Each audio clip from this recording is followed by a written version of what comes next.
T20 world cup Bharat versus West Indies super 8 semis బెర్త్ను నిర్ణయించే virtual quarter final టీ20 world cup క్లైమాక్స్కు చేరుకుంది.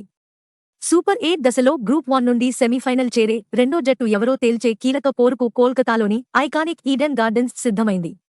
మార్చి 1 ఆదివారం రాత్రి 7 గంటలకు భారత్ మరియు వెస్టిండీస్ జట్లు తలపడనున్నాయి. ఈ మ్యాచ్ను సింపుల్గా వర్చువల్ క్వార్టర్ ఫైనల్ అని పిలవచ్చు, ఎందుకంటే ఇందులో గెలిచిన జట్టు నేరుగా సెమీఫైనల్కు చేరుకుంటుంది, ఓడిన జట్టు టోర్నమెంట్ నుండి నిష్క్రమిస్తుంది. ప్రస్తుత పాయింట్ల పట్టికలో వెస్టిండీస్ మరియు భారత్ సమానంగా 2 పాయింట్లతో ఉన్నాయి, కానీ మెరుగైన నెట్ రన్ రేట్ కారణంగా వెస్టిండీస్ రెండో స్థానంలో ఉంది. ఒకవేళ వర్షం కారణంగా మ్యాచ్ రద్దై పాయింట్లు పంచుకోవాల్సి వస్తే రన్ రేట్ అడ్వాంటేజ్తో వెస్టిండీస్ సెమీస్కు వెళ్తుంది, భారత్ ఇంటికి వస్తుంది. అయితే వాతావరణ నివేదికల ప్రకారం వర్షం ముప్పు 10% కంటే తక్కువగా ఉండటం అభిమానులకు ఊరటనిచ్చే అంశం. మొత్తం టీ20 గణాంకాలను పరిశీలిస్తే 30 మ్యాచుల్లో భారత్ 19 విజయాలతో ఆధిక్యంలో ఉంది. కానీ టీ20 వరల్డ్ కప్ చరిత్రను చూస్తే కథ వేరేలా ఉంటుంది.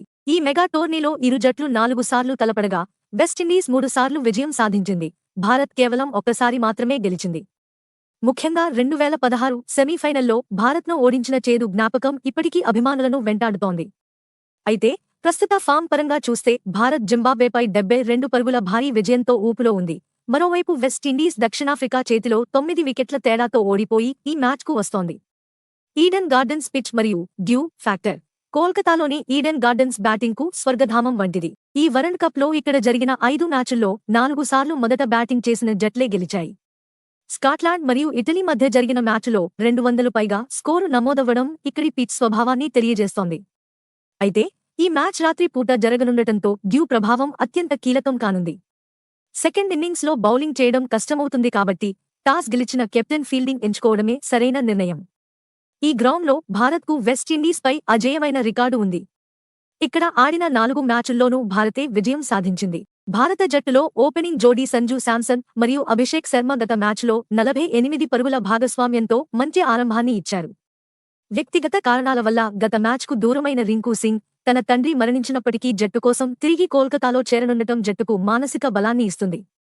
అయితే వరుణ్ చక్రవర్తి మరియు శివం దూబే బౌలింగ్లో ధారాళంగా పరుగులివ్వడం భారత్కు పెద్ద ఆందోళన.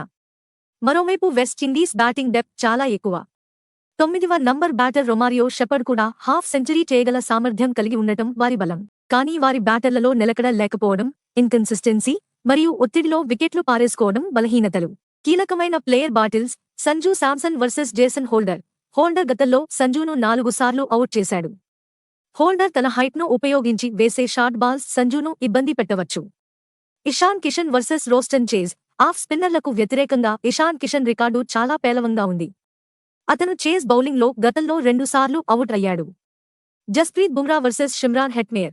బుమ్రా తన పదునైన యార్కర్లతో హెట్మేర్ను 9 ఇన్నింగ్స్లో 5 సార్లు అవుట్ చేశాడు. Harshdeep Singh versus Shai Hope. Power ప్లేలో హర్ష్ దీప్ వికెట్లు తీయడం వెస్టిండీస్ను కట్టడి చేయడానికి భారత్కు ఉన్న ఏకైక మార్గం.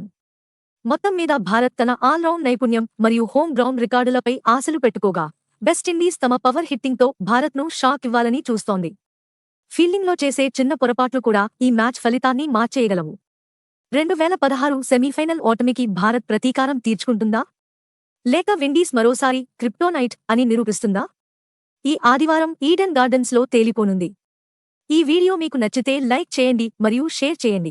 మరిన్ని క్రికెట్ అప్డేట్స్ కోసం మా ఛానల్ను సబ్స్క్రైబ్ చేయండి.